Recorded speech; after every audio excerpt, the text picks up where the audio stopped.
नमस्कार, जय श्री राम। आप सभी को पता है कि अपने YouTube channel Shukla classes Delhi पे फ्री ऑनलाइन क्लासेस आप सभी को दी जाती है। कोई भी सिविल का एग्ज़ाम जैसे यूपीएससी में सीसेट है, यूपीपीएससी का भी सीसेट पोर्शन है जिसमें 100 क्वेश्चन आपको पूछे जाते हैं प्री के लेवल पे।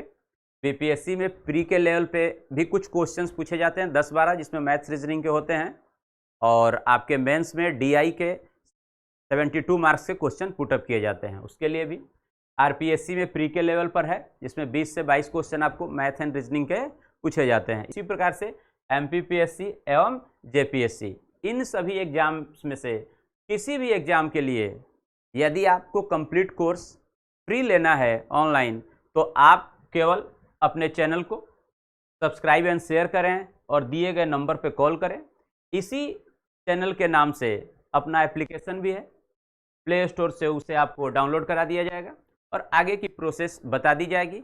आप इसका लाभ लें। कंप्लीट कोर्स जिसके लिए भी आप कर रहे हैं मैथ एंड रीजनिंग की कंप्लीट कोर्स आपको फ्री में मिलेगी 1 साल के लिए, है ना। तो आप इसका लाभ उठाएं और जितने आप अपने मित्रों को बताएं ताकि उन्हें भी इसका लाभ मिले। ठीक है, आइए आज का जो हम लोग क्वेश्चन सेलेक्ट किए हैं, यह क्वेश्चन यूपीएससी सीसेट के 2022 का क्वेश्चन है और ये बहुत ही बेहतरीन क्वेश्चन है। बेहतरीन इसलिए है कि जैसे डिविजिबिलिटी रूल्स पर ये डिपेंड है। देखिए तो ये प्रश्न जो है आपके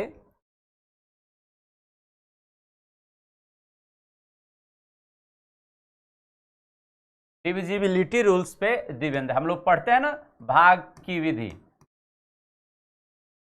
भाग की विधि। तो रूल्स ऑफ डिविजिबिलिटी में आप नॉर्मल प्रश्न देखते होंगे कि एक संख्या दे दी गई और यह संख्या निम्न में से किससे विभाजित है, ऐसे। लेकिन यूपीएससी का प्रश्न देखिए कितना बेहतरीन है। कई संख्या, एक ही संख्या में कई विधि भाग की जो है आपको पूछ ली गई है ना। अलग अलग संख्याओं से भाग की विधि पूछ ली गई है, इसलिए यह प्रश्न दिखने में तो काफी लंबा है। देख ही रहे कितनी लाइंस पढ़नी है, समय इसी में काफी आपका चला जाएगा। लेकिन प्रश्न आसान है। प्रश्न का तरीका पूछने का इतना बेहतरीन है कि एक संख्या दे दी गई और उसमें कई सारी संख्याओं के भाग की विधि को पूछ लिया गया, तो ये इंपॉर्टेंट है। ठीक है ना। आइए हम लोग इसको सरल करते हैं, देखते हैं। प्रश्न में दिया गया किसी पहचान पत्र की संख्या, किसकी पहचान पत्र की संख्या ABCDEFG है। कितने हो गए अल्फाबेट?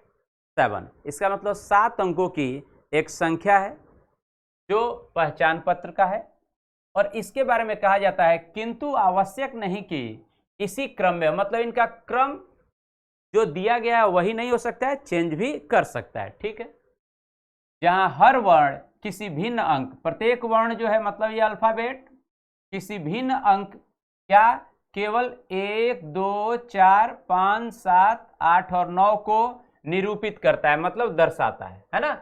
ए इनमें से कुछ भी हो सकता है, बी भी कुछ भी हो सकता है, ये बातें कही जा रही हैं। तो ये भी जो अंक हैं, देखिए ये भी 7 ही हैं और ये भी 7 है ना। तो 7 ही दिए गए हैं, कोई 7 से अधिक अंक नहीं दिए गए हैं कि उससे भी हमें किसी को सेलेक्ट करना है। ठीक है, अब कहा गया यह संख्या अंक 9 से विभाज्य है। संख्या जो है क्या 9 से विभाज्य है। ठीक है, संख्या किससे विभाज्य है? 9 से।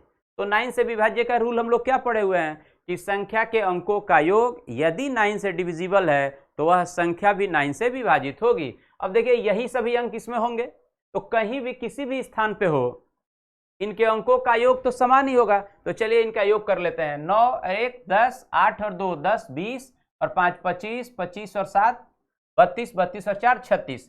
देख लीजिए ध्यान से, 36 डिवाइडेड बाई 9 4 टाइम्स है ना विभाजित।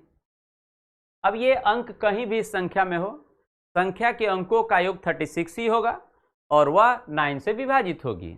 ओके, अब देखिए आगे हम लोग बात करते हैं। अब हम लोग संख्या को लिख लेते हैं, आगे की बातें हमें उसी तरह से बताई गई हो। तो संख्या क्या है? A B C D E F G, 7 अंकों की ये संख्या हो गई। अब हमें क्या कहा जा रहा है ये देखते हैं। देखिए तो पहली जानकारी दी गई कि दाहिने से पहला एक अंक मिटाने पर, देख रहे हैं, कह रहा है दाहिने से, तो राइट साइड ये है, ये राइट साइड है संख्या का, और ये क्या है जी, लेफ्ट साइड। कहता है दाहिने से, मतलब इस अंक को यदि हटा दें तो अब ये 6 अंक बचेगी संख्या की, और तब कहता है दाहिने से पहला एक अंक मिटाने पर परिणामी संख्या, मतलब ये 6 अंकों की संख्या अब जो बचेगी अंक 6 से विभाज्य है, ठीक है ना। तो यह संख्या अब 6 से विभाज्य होगी, तो इसका नियम हमें क्या मालूम है कि संख्या का अंतिम अंक कोई इवन नंबर होना चाहिए, तभी वो विभाज्य हो सकती है, और इनके अंकों का योग 3 से भी विभाज्य हो। तो अंकों का योग तो लास्ट में पता चलेगा जब हम लोग सभी वैल्यूज को रख लेंगे, लेकिन ये पता चल गया कि f के स्थान पर संख्या कौन सी होगी, इवन संख्या ही होगी। तो कौन कौन सी इसमें इवन है, 2 है, 4 है और 8 है, इन्हीं में से कोई होगी। तो हम लिख लेते हैं 2, 4 या 8, इन तीनों में से कोई भी एक संख्या यहां होगी, ये कंफर्म हो गया। आगे पढ़ते हैं। अब कहता है मूल संख्या, मूल संख्या मतलब ये पूरी के दाहिने से, फिर दाहिने से कहा जा रहा है 2 अंकों को, किसने को, 2 अंकों को मिटाने पर। अब पहले एक अंक को मिटाने पर कहा गया, अब कहता है 2 अंकों को, दाहिने से 2 अंकों को मिटाने पर परिणामी संख्या अंक 5 से विभाज्य है। अब 5 से विभाजित हो रही है, अब ये 2 अंक यदि हटा दें तो अब हमारे पास ये 5 अंक की संख्या बच गई। अब किससे विभाजित हो जा रही है जी, देखिए तो ध्यान से, तो कहता है ये 5 से विभाज्य हो रही है। 5 से विभाजन का रूल हमने क्या पढ़ा है कि संख्या का यूनिट प्लेस या लास्ट डिजिट 0 या 5 हो तो वह संख्या 5 से विभाजित होगी। दिए गए डिजिट्स में देखिए 0 है या नहीं है, इसका मतलब क्या हुआ कि ई की वैल्यू क्या होगी, 5 ही होगी, ये कंफर्म हो गया। ई 5 होगा, ये क्लियर कट हो गया, ठीक है। आगे बढ़ते हैं। अगेन देखिए जरा, अब कहा जाता है मूल संख्या। अगेन फिर ये मूल संख्या है कि दाहिने से 3 अंकों को मिटाने पर, अब 3 को मिटा दीजिए ई तक, ठीक है ना, ये मिट गया, तो अब कितने बच गए, 4 अंक। अब कहता है मिटाने पर परिणामी संख्या ये 4 अंक की बची, 4 से विभाज्य। देख रहे हैं कितना बेहतरीन प्रश्न किया गया है, कई तरह की बातें हैं इसमें। क्या, 7 अंकों की संख्या दी गई, कहता है संख्या के दाहिने से 1 अंक हटाते हैं तो कितनी बची, 6 अंक की, तो कहता है 6 से विभाजित है। फिर कहता है मूल संख्या के दाहिने से 2 अंक मिटा देते हैं तो अब कितनी बच गई, 5 अंक, तो 5 से विभाजित है। फिर कहा गया मूल संख्या के दाहिने से 3 को हटा देते हैं, अब कितने अंक बच गए, 4, तो 4 से विभाज्य है। फिर आगे का यही जहां तक मैं समझता हूं प्रोसेस है कि इसे भी 4, मूल संख्या के दाहिने से 4 को हटा दे, अब कितनी बची, 3, तो 3 से विभाज्य है। इस तरह से विधि दी गई है, बेहतरीन प्रश्न है।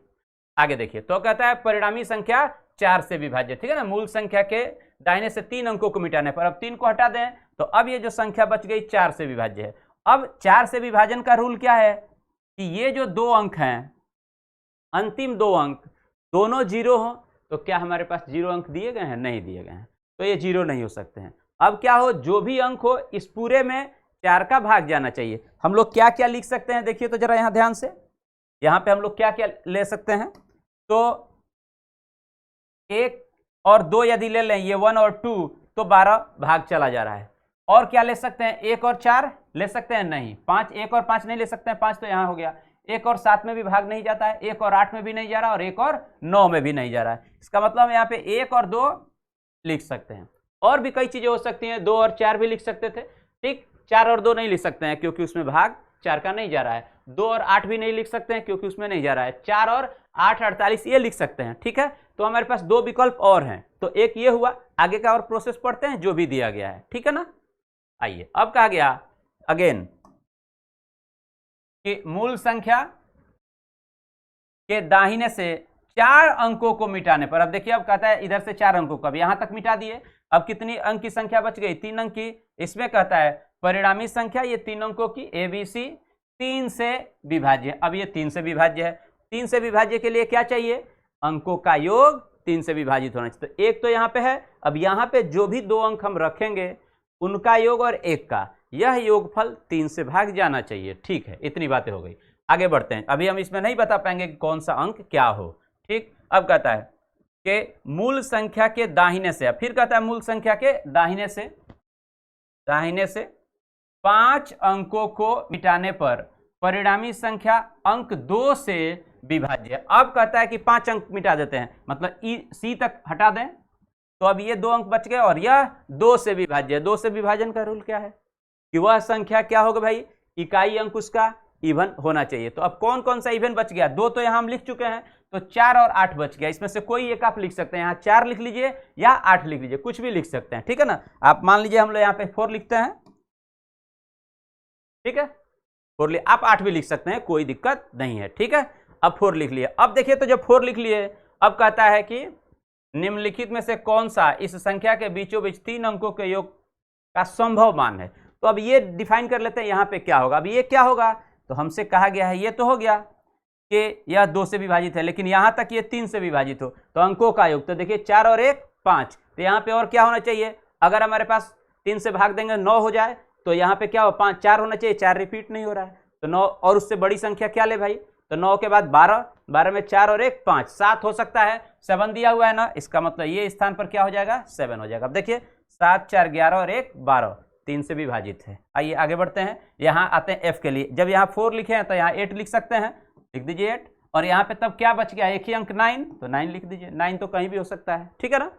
क्लियर हो गई बात। अब देखिए ये विभाजित है और पूरे रूल्स फॉलो कर रहा है। यदि आप यहाँ पे 8 रखते तो ये क्या हो जाता है, यहाँ 4 हो जाता। अब देखिए तो 8 और 1 9, 9 और 7 कितना हो गया।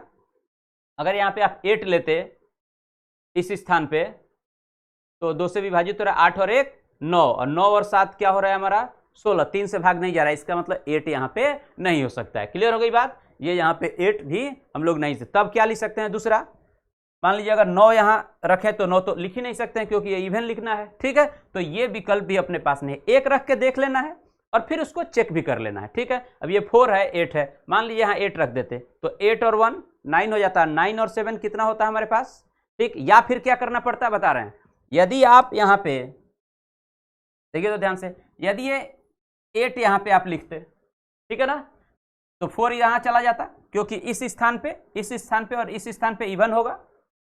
तो अब जब आप 8 यहाँ लिखते इस स्थान पे, तो यहाँ पे फिर क्या होता, जैसे चलिए यहाँ 8 लिख दिए, तो 8 और 1 9, अब हमारा 3 से भाग जाना चाहिए, तो 9 में तो भाग जा रहा है, लेकिन अभी इस अंक पे और रखना है, 7 रखते हैं तो नहीं हो रहा, तो क्या रख सकते हैं, 9 रख सकते हैं, तब यहाँ पे 9 रखना पड़ता, तो ये 7 कहाँ चला जाता, वहां पे, तब ये 7 कहाँ चला जाता, यहाँ। क्लियर हो गई बात, 7 यहाँ जाता तब 9 यहाँ आ जाता, मतलब 8 9 जो इधर है वो अब इसी स्थान पे आ जाता, 9 8, समझ गए। कोई दिक्कत आपको नहीं होता और रूल्स भी फॉलो हो जाते। देखिए 9 8 और 1 9 9 9 18, 3 से भाग चला जा रहा है। तो अब ध्यान ये देना है कि हमें इस पे अंत में ध्यान नहीं देना कि यहाँ होगा या नहीं होगा। क्यों नहीं ध्यान देना है, ये तो ठीक है हम लोग समझ लिए, बट एग्जाम के लिए हमें क्या जरूरी उस पर देखना है। तो हमसे पूछा गया प्रश्न में कि निम्नलिखित में से कौन सा इस संख्या के बीचों बीच, देखिए तो संख्या के बीचों बीच 3 अंकों के योग का संभव मान है। तो ये संख्या 7 अंकों की है, 7 अंकों का बीचों बीच 3 अंकों के योग का संभव मान है, तो 2 पहले का और 2 बाद का छोड़ देंगे तो कौन सा बच गया, 3, यही रह गया ना। तो अब ये 7 4 यहां हो और 8 9 यहां हो, या ये इधर हो और ये उधर हो, इसका कोई प्रभाव पड़ेगा, इस पे तीनों अंकों पे नहीं पड़ेगा।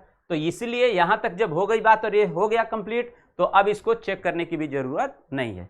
तो चलिए 3 जो बीचों बीच संख्या का रखा है कि संख्या के बीचों बीच 3 अंकों के योग का संभव मान है, तो कौन कौन सा रह गया, सी डी ई,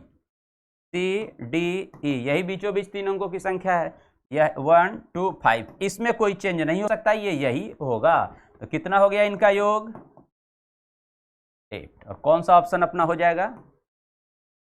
तो आपको यहाँ पे ऑनलाइन क्लासेस जो भी है बिल्कुल क्लियरिटी के साथ आपको सब बातें समझाई जाती हैं। आप क्लास अगर रेगुलर ये देख रहे हैं तो आपको इन बातों का बिल्कुल ध्यान हो जाएगा, ठीक है ना।